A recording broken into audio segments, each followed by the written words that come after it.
कई पेरेंट्स के पास बिल्कुल टाइम नहीं होता कि वे अपने बच्चे को संभाल सके, लेकिन फिर भी वे बच्चे पैदा करते हैं और उसे किसी और के दम पर जीने के लिए छोड़ देते हैं। ये है जॉन। ये अपने दोस्त से शर्त लगाता है कि वो लड़का गिरेगा और जैसे ही वो गिरता है ये शर्त में उससे माल वाली सिगरेट जीत जाता है। ये एक रीटा नाम की लड़की से प्यार करता है। रीटा सिंगल मदर है और एक हॉस्पिटल में काम करती है। आज उसकी नाइट शिफ्ट लगने वाली है, इसलिए वो अपने बॉयफ्रेंड को बुलाती है। वो कहती है आज रात इसके स्कूल में पेरेंट्स काउंसिल मीटिंग है क्योंकि कल क्रिसमस डे है और उन्हें होने वाले प्ले की रिहर्सल करनी है। मुझे ये भी पता है कि वे आज क्रिस के बारे में कुछ फैसला लेने वाले हैं क्योंकि वे उसे बिल्कुल पसंद नहीं करते। अगर तुम जा सको तो चले जाना, वरना इस शैतान को संभाल लो, इतना ही बहुत है। फिर वो अपने काम पर चली जाती है। जॉन देखता है कि क्रिस के पास उसके महंगे वाले हेडफोन है। रोकते रोकते भी वो उसे तोड़ देता है। फिर वो दीवार के ऊपर कलाकारी दिखाना शुरू कर देता है। जॉन इसे सारी रात बर्दाश्त नहीं कर सकता था, इसलिए वो अपने दोस्त को फोन करता है और कहता है कि मुझे पेरेंट्स मीटिंग अटेंड करनी है, प्लीज तुम 2 घंटे के लिए आकर इसे संभालो।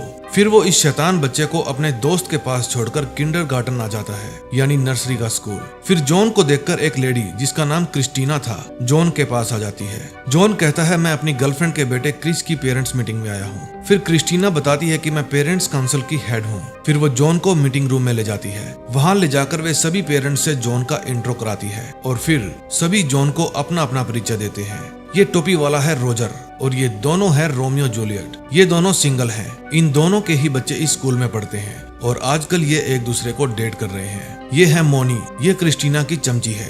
ये है हमजा और ये है काजी। इसके 4 बच्चे स्कूल में पढ़ चुके हैं और अब 5वां बच्चा स्कूल में पढ़ता है। फिर क्रिस्टीना क्रिसमस रिहर्सल शुरू करने से पहले एक जरूरी मुद्दे पर सबकी वोटिंग करवाती है और वो है टॉयलेट, जिसका निर्माण काजी ने बिना किसी की अनुमति के ही करवा दिया था। ये टॉयलेट इतने अच्छे थे कि बच्चे अब घर पर भी इनके जैसे टॉयलेट डिमांड करने लगे थे। काजी कहता है कि मैंने जो भी किया बच्चों की भलाई के लिए किया है, लेकिन इलेक्ट्रिक टॉयलेट बंद करवाने के लिए सभी पेरेंट्स के पास अपने अपने बहाने थे। फिर सब लोग वोटिंग करते हैं और फैसला काजी के विरोध में आता है। जॉन को भी लगता है कि टॉयलेट हटवा देने चाहिए। फिर मीटिंग खत्म होती है। क्रिस्टीना कहती है कि अब आप जा सकते हैं, हम यहाँ पर प्ले की रिहर्सल करेंगे। अगर आप चाहो तो हम आपको एक ट्री का रोल दे सकते हैं। जॉन कहता है नो थैंक्स, अगर आप मेरी छोटी सी फेवर कर दो, यानी बेला के आगे ये कह दो कि जॉन को आपके बेटे की फिक्र है, तो मैं आपका आभारी होऊंगा। फिर जॉन चला जाता है। जाने से पहले जॉन टॉयलेट में जाता है। तभी वहाँ पर क्रिस्टीना और उसकी चमची आती है। वो कहती है अच्छा हुआ वो बेवकूफ चला गया, अब उसके जंगली बच्चे को स्कूल से निकलवाने के लिए वोटिंग में आसानी होगी। तभी टॉयलेट में से आवाज आती है फ्लश करना ना भूले, शाबाश बच्चे। फिर क्रिस्टीना और उसकी चमची झांक कर देखती है, वहाँ पर जॉन बैठा था। फिर जॉन घबराहट में बाहर आता है और अपनी गर्लफ्रेंड बेला को फोन करने की कोशिश करता है ताकि उसे बता सके कि आज रात उसके बच्चे को बाहर निकाला जा रहा है, लेकिन वो फोन नहीं उठाती। वहाँ पास में ही बैठी हेड मिस्ट्रेस कहती है ये सब लोग इसी तरह से साजिश करते हैं और अपना फरमान सुनाते हैं। क्रिस्टीना को सभी पेरेंट्स से बात मनवाने का तरीका आता है। फिर जॉन पूछता है कि स्कूल के भी तो कोई लॉ एंड ऑर्डर होंगे। हेड मिस्ट्रेस कहती है कि ये स्कूल यही लोग मिलकर चलाते हैं, मेरी यहाँ बिल्कुल नहीं चलती। फिर ये सोचकर कि कहीं उसका होने वाला बच्चा किसी साजिश का शिकार ना हो जाए, जॉन वापस अंदर चला जाता है। उसे देखकर क्रिस्टीना का चेहरा उतर जाता है। जॉन कहता है कि मैं आप लोगों के साथ प्ले में हिस्सा लेना चाहता हूँ। उस समय काजी अपनी गन साफ कर रहा था, जिसको वो हमेशा अपने पास रखता है। टोपी मास्टर रोजर कहता है कि हमें जॉन को कोई ना कोई रोल देना चाहिए, लेकिन क्रिस्टीना कहती है कि स्क्रिप्ट लिखी जा चुकी है। फिर जो लोग चाहते थे कि जॉन प्ले में हिस्सा ले, वे हाथ खड़ा करते हैं। क्रिस्टीना की चमची कहती है कि मुझे स्क्रिप्ट लिखने में 1 महीना लग गया है, इसे फिर से ठीक करने के लिए मुझे थोड़ा समय चाहिए। फिर क्रिस्टीना 1 घंटे बाद रिहर्सल शुरू करने के लिए कहती है। फिर क्रिस्टीना कॉफी बनाने के लिए जाती है। तभी जॉन वहाँ आ जाता है और कहता है कि तुम ऐसा क्यों करना चाहती हो। वो कहती है मैंने पहले भी कई बार तुम्हारी गर्लफ्रेंड से शिकायत की है, लेकिन वो अपने बेटे के बारे में कुछ भी सुनना नहीं चाहती। फैसला तो मैं कर चुकी। फिर जॉन जानबूझकर वहाँ कॉफी गिरा देता है ताकि अपना गुस्सा जाहिर कर सके। फिर क्रिस्टीना उसे स्टोर रूम से पिन लाने के लिए कहती है, लेकिन जॉन के दिमाग में कुछ और ही चल रहा था। वो क्रिस्टीना को दर्द देना चाहता था, इसलिए वो सभी पिन्स को फ्लोर पर गिरा देता है। उसके बाद वो स्कूल की लाइट बंद करने की कोशिश करता है, लेकिन इतने में वहाँ हेड मिस्ट्रेस आती है। वो कहती है मैं तुम्हें यहाँ पर कुछ भी बर्बाद करने नहीं दूंगी। फिर जॉन उसको कहता है कि तुम अपनी पावर क्यों नहीं दिखाती, वे सब मेरे बच्चे के साथ गलत कर रहे हैं। वो कहती है मैं चाहकर भी कुछ नहीं कर सकती, लेकिन तुम्हें एक टिप देती हूँ, उनमें से किसी को भी क्रिस्टीना के पास अकेला मत छोड़ना।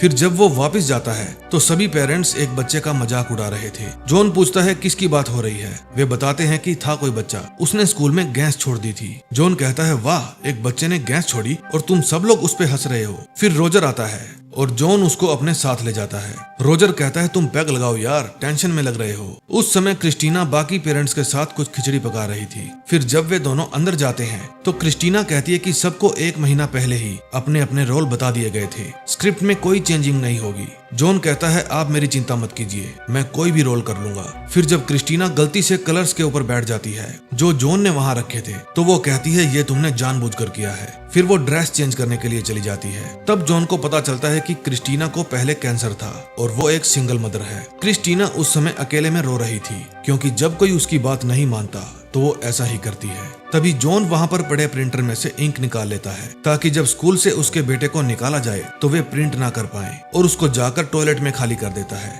फिर जब वो बाहर आता है तो देखता है क्रिस्टीना अपनी ड्रेस चेंज करके वापस आ रही थी। फिर वो सामने खड़े काजी को आवाज लगाता है और उसे लेकर एक रूम में चला जाता है। वो उससे टॉयलेट के खिलाफ वोट करने के लिए माफी मांगता है। तभी काजी उसके ऊपर गन तान देता है। जॉन बहुत ज्यादा डर जाता है। फिर काजी कहता है कि मुझे गन से डराकर बहुत मजा आता है, जाओ मैंने तुम्हें माफ किया। फिर जॉन उसे कहता है कि मेरे बच्चे को दूसरा मौका मिलना चाहिए। माना वो थोड़ा शरारती है लेकिन कौन सा बच्चा शरारत नहीं करता। फिर वो रोमियो जूलियट के पास जाकर उन्हें भी अपने बच्चे के खिलाफ वोट न करने के लिए कहता है। दूसरी तरफ क्रिस्टीना सब लोगों को कंपेल कर रही थी कि वो जॉन के बच्चे के खिलाफ वोट करें। वे दोनों ही अपना पूरा जोर लगाते हैं ताकि अपनी अपनी बात मनवा सकें। फिर जब मोनी चेंज की हुई स्क्रिप्ट के प्रिंट निकालती है तो देखती है कि प्रिंटर में इंक नहीं है, लेकिन जॉन को नहीं पता था कि यहाँ पर और भी प्रिंटर है। फिर रिहर्सल शुरू हो जाती है। स्टेज के पीछे जॉन क्रिस्टीना को कहता है कि मैं तुम्हें जीतने नहीं दूंगा। फिर जब क्रिस्टीना और जॉन की बारी आती है तो जॉन कहता है इसमें हर जगह मेरे डायलॉग की जगह यही लिखा है, मेरे पेट में दर्द है, क्या मुझे बस यही बोलना है।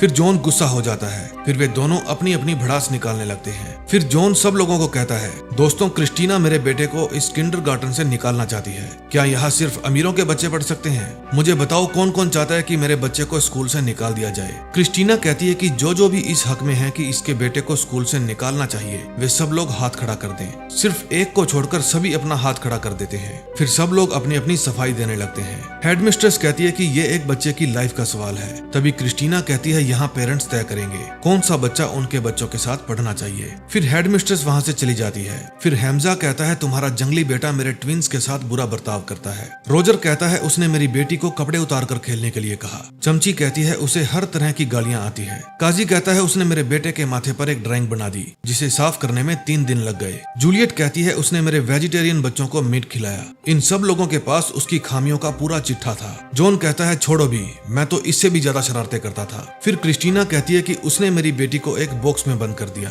जो कुछ घंटों तक बॉक्स में ही रही। वो मरते मरते बची है, इसलिए तुम्हारे बेटे को यहाँ से जाना ही होगा। अब तो जॉन को भी विश्वास हो गया था कि वो बच्चा सचमुच में शैतान है। मुझे तो लगता था वो बच्चा सिर्फ मेरे साथ ही बदतमीजी करता है, कल के बाद उसकी माँ भी मुझसे रिश्ता तोड़ देगी। शाबाश बेटा, तुझे ना तो स्कूल की शक्ल देखनी पड़ेगी ना मेरी, तू जीत गया। तभी हेडमिस्ट्रेस जॉन को ड्राइंग दिखाती है जो उसके बेटे ने उसके लिए बनाई थी। जॉन कहता है किसी को भी ये देखकर अच्छा नहीं लगेगा, लेकिन सारी पेंटिंग्स देखकर उसे अच्छा लगता है कि कम से कम वो उसके बारे में सोचता तो है। अगर ये मेरा असली का बेटा होता तो क्या मैं इसके लिए दुनिया से लड़ नहीं जाता। जॉन इमोशनल हो जाता है। फिर वो कहता है मैं इतनी जल्दी हार नहीं मानूंगा। अंदर क्रिस्टीना अपनी चमची को कहती है मेरी क्रिसमस विश पूरी हो गई। चमची कहती है लोगों की अच्छी सेहत के लिए कामना किया करो, ये फालतू की विश मत मांगा करो। तभी जॉन रोजर को इशारा करके बाहर बुलाता है। फिर वो दोनों माल फूंकते हैं। फिर धीरे धीरे सब लोग वहाँ पर बाबा जी की बूटी फूंकने आ जाते हैं। फिर जॉन क्रिस्टीना को कहता है मैं तुम्हारी गेम पलट कर ही रहूंगा। सब लोग माल पी के सेट हो जाते हैं और अपने अपने बच्चों की कमियां गिनाने लगते हैं। मोनी कहती है कोई भी बच्चा बेवकूफ नहीं होता,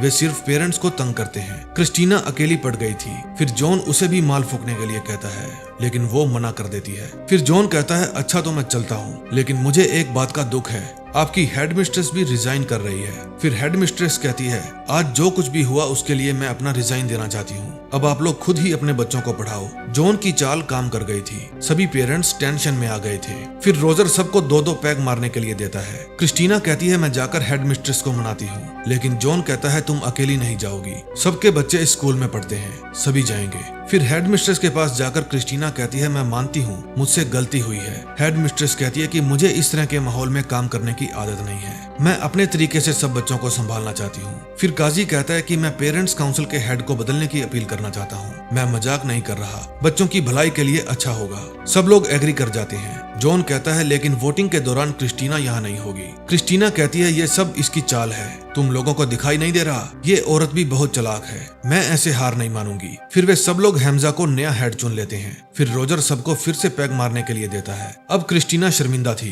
क्योंकि जब वो यहाँ पर आई थी तब उसके तेवर कुछ और थे और अब उसके तेवर बिल्कुल बदल चुके थे। फिर वो सबको बाय बोलती है और जॉन को कहती है तुम बड़े ही तेज निकले, तुम इन सबसे कुछ ही घंटे पहले मिले हो और अब इन सबको अपनी उंगलियों पर नचा रहे हो। अगर मैं यहाँ नहीं होती तो तुम सब लोगों के बच्चे मिट्टी खा रहे होते। फिर वो जॉन को कहती है हम जिस बच्चे पर हंस रहे थे वो तुम्हारा ही बच्चा था। ये बात सुनकर उसको गुस्सा आ जाता है। क्रिस्टीना कहती है तुम्हारे ही बच्चे ने गैस छोड़ी थी, वो यहाँ पर सबसे बड़ा जोकर है। वो हंस हंस कर जॉन को चिढ़ा रही थी। फिर काजी जॉन और क्रिस्टीना के बीच में आ जाता है। क्रिस्टीना उसकी गन निकाल लेती है और कहती है तुम सब दोगले हो, अपने बच्चों को संभाल नहीं सकते और मुझ में कमियां निकालते हो। फिर वो सबके ऊपर गन तानकर उनसे बुलवाती है कि मैं इस दुनिया का सबसे घटिया बाप हूँ। तभी उसकी चमची कहती है तुम भी एक घटिया माँ हो, तुम्हारी बेटी को बॉक्स के अंदर इसके बेटे ने बंद नहीं किया था, उसने तुम्हारे डर से खुद को बंद कर लिया था क्योंकि वो उस घर में जाना नहीं चाहती थी जहाँ तुम हो। ये बात उसने खुद मुझे बताई थी। ये बात सुनकर उसके हाथों से गोली चल जाती है और डर के मारे उसकी खुद की गैस निकल जाती है और गैस छोड़ने के बाद वो इतना शर्मिंदा हो जाती है कि रोने लगती है।